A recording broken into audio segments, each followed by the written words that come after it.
So guys, join me back on the interior. We've whipped the dashboard back out, and as you can see, we're starting to button up a little more of the things that are going on behind the dash.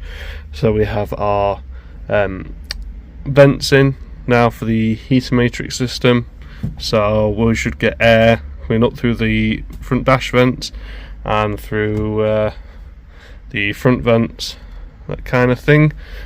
These two up the top feed your side vents, obviously that come out here. You should be able to see that on the back of the plastic dash.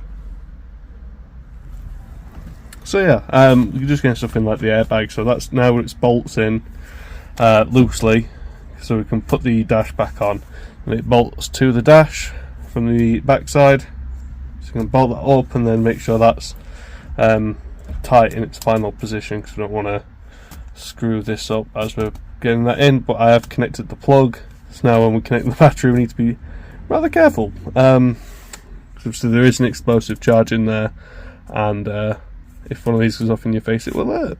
So yeah, we've also been plugging in things like our temperature sensors, knocking about here into things like this. So yeah, we're making progress.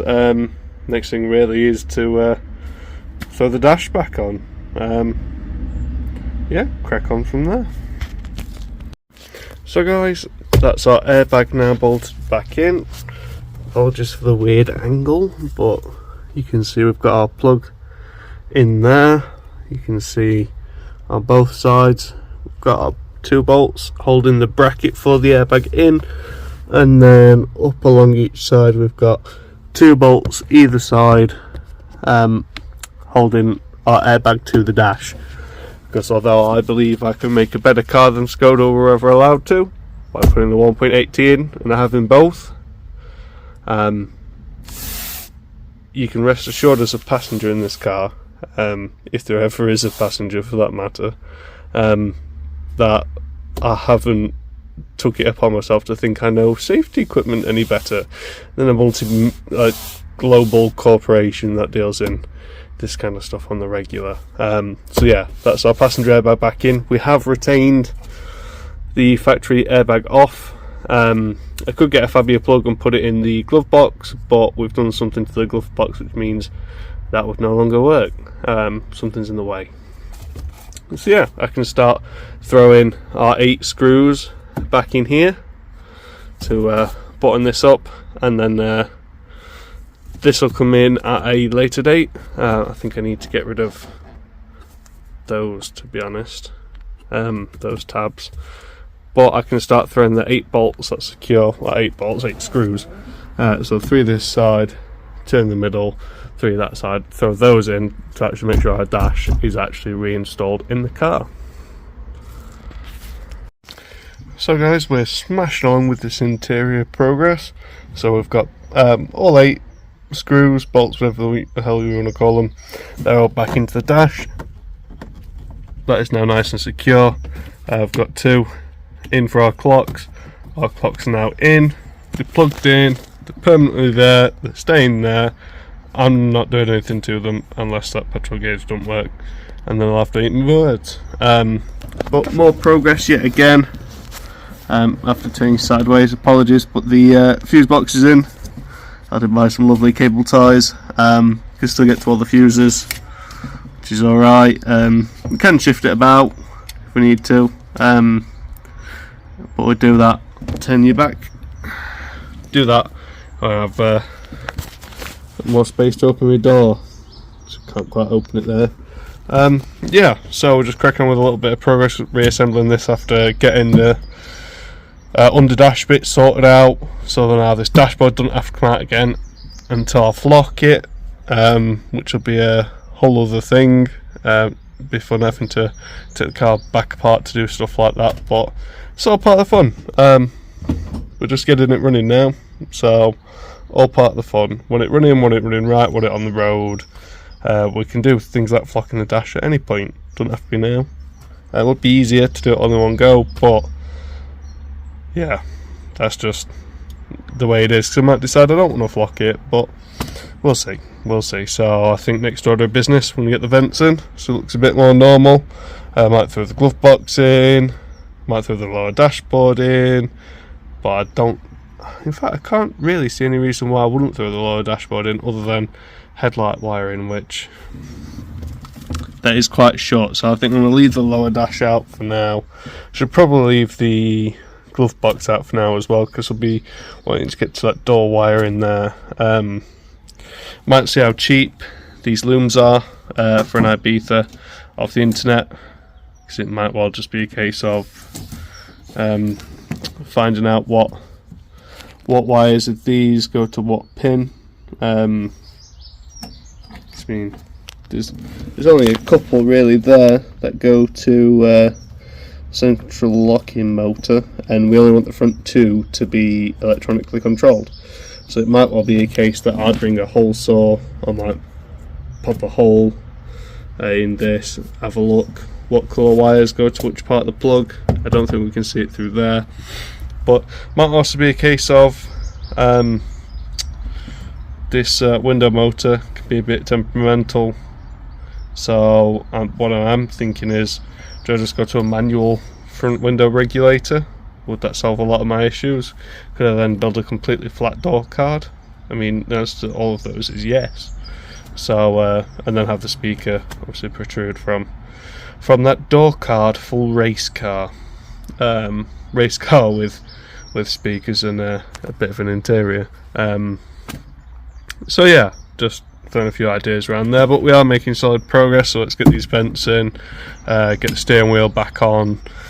Final time. I can't see any other reason to take it off, so we can get that in, we can get the indicators and all that plugged up properly, and yeah, then it's just be a case of sorting down here. We want to sort the cable pulls for the boot release and for the fuel flap release, and we want to have a look at then seeing if we can plug these in. I don't know if these ones are electronically controlled or not with their igniters. I'm hoping so, because the Ibiza one was. So we can get those plugged in and plug in the seats, well, under the seats, because the seats have airbags in this one. And then yeah, just getting it out, getting it a good clean. As you can see, it's starting to get a bit of mould forming, because it's a bit damp in here. It's not the driest garage in the world. And then yeah, we can start looking then at pulling it out, getting all this stuff out, and giving the actual garage a bit of a makeover as well. Paint all the walls white, get the floor a contrast colour, so when you drop a bolt you can see it, that kind of thing. So yeah, let's crack on a little bit more. So guys, got the wheel back on, got our indicators back on, all that good stuff.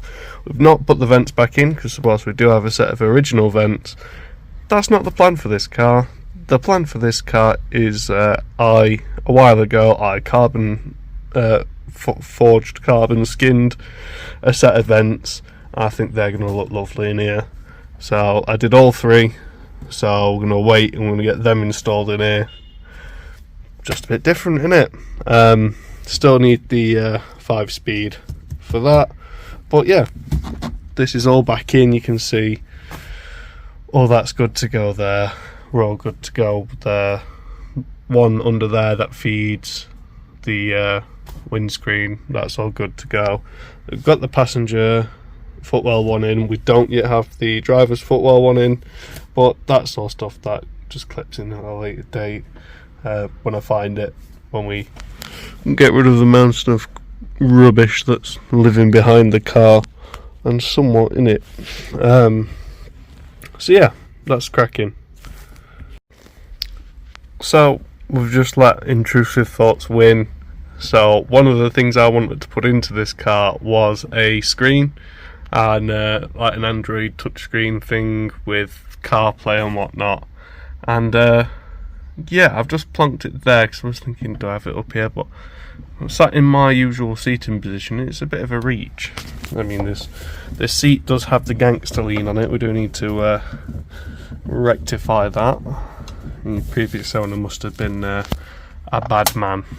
But yeah, this is perfectly touchable. It's in the right kind of position. It's at the right kind of viewing angle. So what I'm kind of thinking is, do we forego the centre vent? You can cut a nice surround, maybe even the original surround would go quite nicely in that, and this in there. Yeah, we can give that a try. I think that should hide a lot of the holes to it, and maybe we could 3D print something and then flock it, do that kind of a thing. But I'll grab the centre vent and I'll plonk that in and see what it looks like.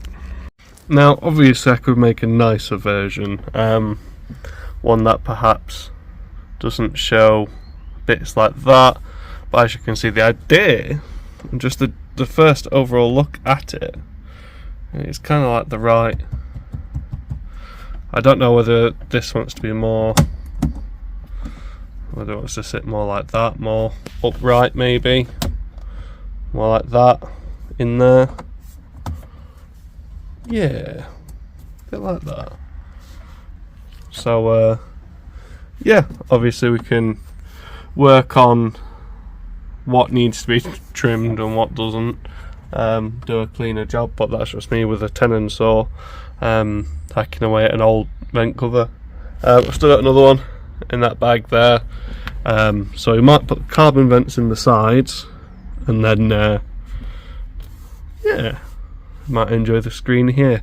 Now obviously with that we don't want hot air just blasted at the back of that, so we're going to want to block those vents off at the back, which will then mean that all of the hot air is pushed out of here. Be a bit of an overpressure, so won't need the fans on quite as much when we've got it on there, but because there's no aircon and there's not going to be any aircon, normally if I have the heat on, I have it on the windscreen anyway, or my feet. Very rarely do I have it pointing at me.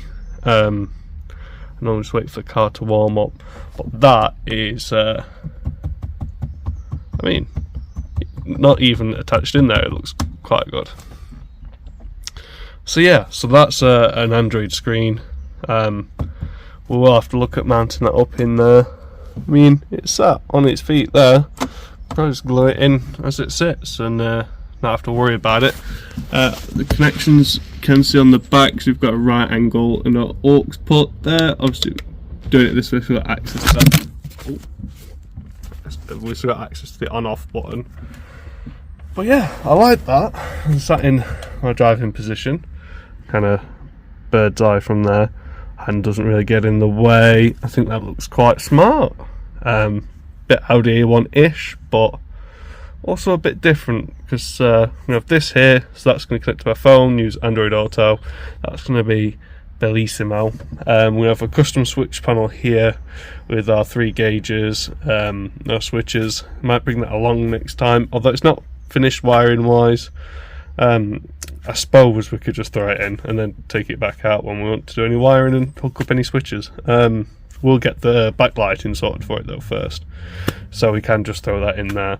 And obviously we need to extend the headlight, so that's a headlight switch there I've got in currently. We have another one that's on the custom switch panel, so I've got the extended wire in, so I need to extend that from there to here. I think I've extended that long enough. Well, we'll have to find out. But yeah, I think this up here, nice screen, switch panel, 3 volt, boost, oil pressure, 5 switches, all with LED indicators. The 2 middle gauges will have backlighting, and then our climatronic system shall go in there.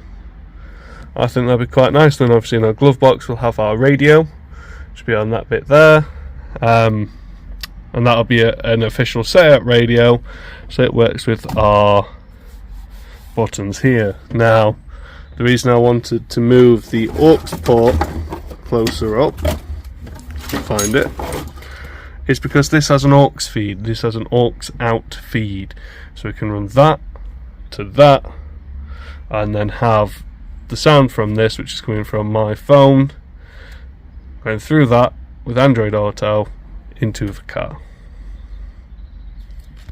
Making progress.